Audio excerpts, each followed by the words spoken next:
If you tell me next year I can only, this is not true. I'll go to both, but if I can only go to one, I have totally flipped. I was that impressed that I would go to Finaxfest over the National. Somebody told me there's only 250 tables. I got more business done on those 250 tables than I do walking around the National. Now, I will add this caveat, by the way. Almost no vintage. A lot of people were upset by that. Yeah. I get it. That's not your scene. Yep. I don't need a bunch of 11-year-olds coming in to look at a 1962 Roger Maris card. Probably, but if you're there, but if you're for the vintage stuff, it's not a show for you. I understand that. So that's a huge drawback. A major advantage, National. Yeah.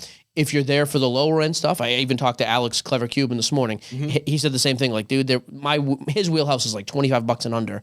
Not the show for it because you pay so much. You're bringing out the big guns. I get that as well. Gotcha. Yep. I'm there to see stuff I've never seen before, and to be able to buy stuff. Which I bought 2 cards that almost one I've never seen and one you almost never see. I was there for that. Really? I got a ton of business done. I'm very glad to hear that. I made transactions at 11 tables. That never happens for me. I also made a huge trade, 2 trades, as a matter of fact. Do you think, too, though, it's because there's so much of like the Northeastern teams that are located in that area that would probably have set up at that show?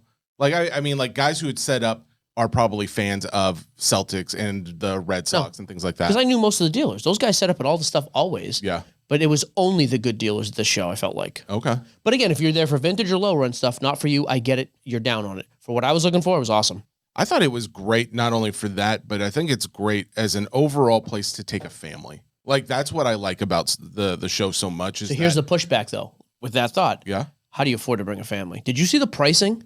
So that's the only thing. What's a ticket cost for a day? It was $70 for Friday. Okay. $70 for Sunday. But you could not buy. So this was another thing I didn't realize. Saturday was sold out. You could only buy 3-day passes for Saturday. 300 total. Oh, really? So 70 each for Friday or Sunday. But if you want to go all 3 days, so the only way you can go Saturday is if you're spending $300. So that's why tough. would someone go? Why would I guess what was the appeal on Saturday? Because I mean, granted, bigger crowd, more athletes. Yeah, but there was still a ton of athletes on Friday, and there was still a very large crowd on Friday. Sure, I would still go Friday. Accessibility too. Yeah, a lot of people have to work Fridays, and if you only have a day to go, a lot of guys have to travel back Sunday if you're traveling in. Here's the thing: if you're gonna go there for a whole 3-day event, if you're taking a family there, they need to be into sports cards.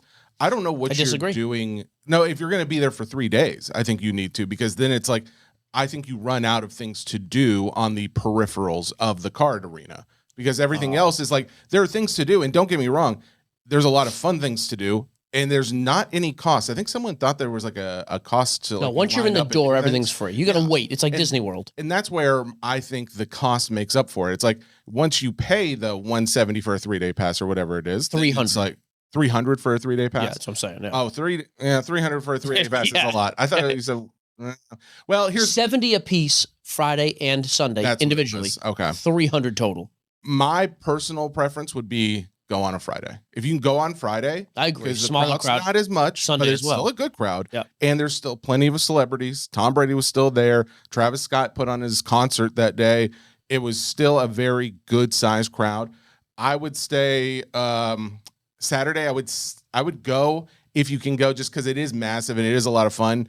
$300 does seem like a lot. It's a ton of money. But still, I still will go on to the side of, hey, once you're in, there's a lot of things to do. There's giveaway things to do that you're not having to pay for. Sure. Saturday, I went into, they had there's a Fanatics sports book thing they're doing over there, but they were giving away fan cash at that. Gambling, booth. were you? Good for you. No, it's fan cash. You can use it across multiple sites, including Fanatics Live, is my understanding. Okay. So where did you use it, though?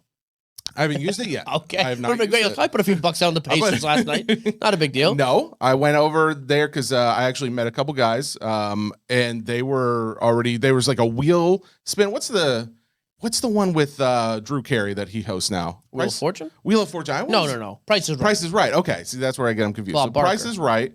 But they have the wheel.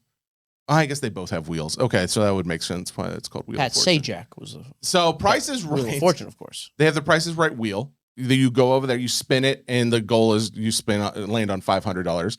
But there's like a long line. This is the top to bottom spin. Exactly, top to bottom. Not the tabletop like the Wheel of Fortune. Okay, so Price is Right spin. We got the wrong one, so make sure. But on the back side of this thing that people weren't seeing, because you would walk by this and see everybody spinning and there's cheering and all that, and there's a long line for it. But on the backside, apparently people didn't know, you could choose which one you wanted to do, either that or Plinko. And Plinko had the same like values in there, and you could do that, and there was literally no line. So I went over there, and they're like, "Oh, well, if you just show us that you have the app downloaded," and I was like, "All right, fine." Fanatics Live?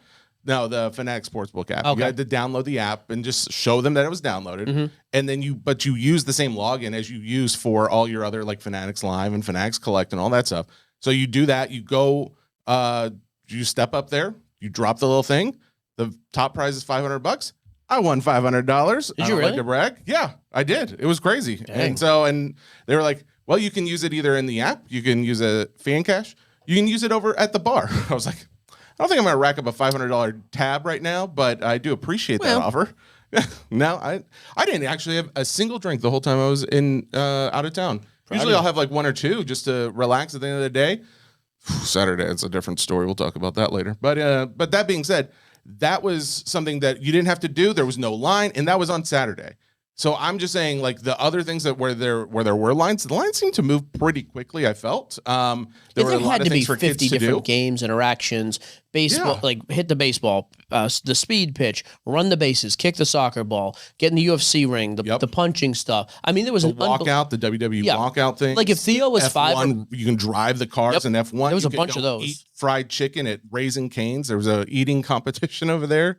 There's all kinds of things. Really? Did you join the competition? Is that why you're sick? You know I can't eat anything right now. No, I do not. I really.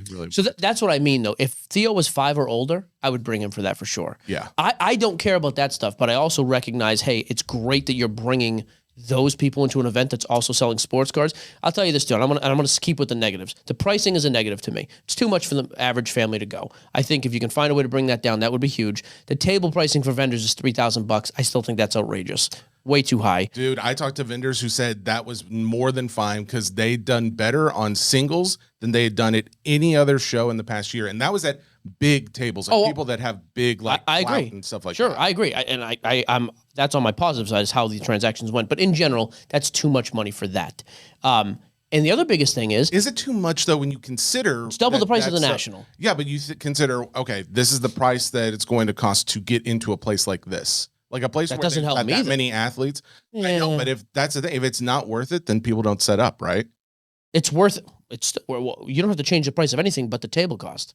That's what I'm saying. The table cost is what it pays for maybe athletes. Dude, you could knock $500 off. That's nothing. There's 200 tables. It's 10 grand. Why would they do that if people are paying it? Oh, I'm not saying you have to. I'm saying in a perfect world, that's a critique I have. I think it's too much money. Being double the cost of the National is too much money. Unless you're guaranteed an athlete appearance. The athlete appearance did like 30 or 40 tables. If you're going to bring an athlete to every table, fine. I think that's too much. Here's the other thing. You're bringing all these people who have zero interest in sports cards to this event, right? The vast majority who came there, I think, have almost no interest in cards, which is a huge win. Mm-hmm. Here's my one thing, though. The pricing of the table is so cost prohibitive to bring the dollar box stuff, because if you're setting up for $3,000, you got to bring big stuff. Mm-hmm. Here's your fix. Next year, the welcome to the hobby is the first 25 tables you see, brand around it, and I would literally not let vendors set up with a card more than $50. Give those 25 guys a table for next to nothing, and just be like, hey, you have to, first of all, you got to be a quality dealer, bring in all your dollar boxes, your team box stuff, all that. So when this guy who's bringing his kids who want to go there for the F1, for all the experiences we just talked about, and then they're like, oh, Dad, I want to get some cards. He goes over to the table yesterday, or Saturday, you're not bringing that kid to buy a $300 card.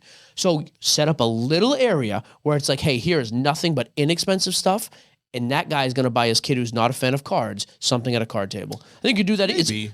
Why not? What's the downside? I like the welcome to the hobby aspect of it, like where there's a welcome in, come in through here. And make it super affordable and set it up near. By the way, keep the section where it was. I had no problem with where the trade floor was. I think that was great. Set up those 10 or 20 tables literally in the middle of the experiences of like, oh, you just played a video game and emulated being Shaq. Here's Shaquille O'Neal cards for $5. That is a perfect, super cheap entrance for people to get into the hobby. I just think you could do a little bit better of a job of tying those in. I do think the tying in together to integrate between the activities and cards would be great. I do think like some people did it. Fanatics Collect, which granted they've got a little bit more invested to do that. They had like a claw machine where you could pull out. Someone had like $1,000 Skeens card in there, but there was other stuff that you could pull out of that where it was card related, where you're doing something to win it. Sure. The only thing is you start setting up tables where you've got dollar boxes, where you've got chairs for people to sit at to go through those or something.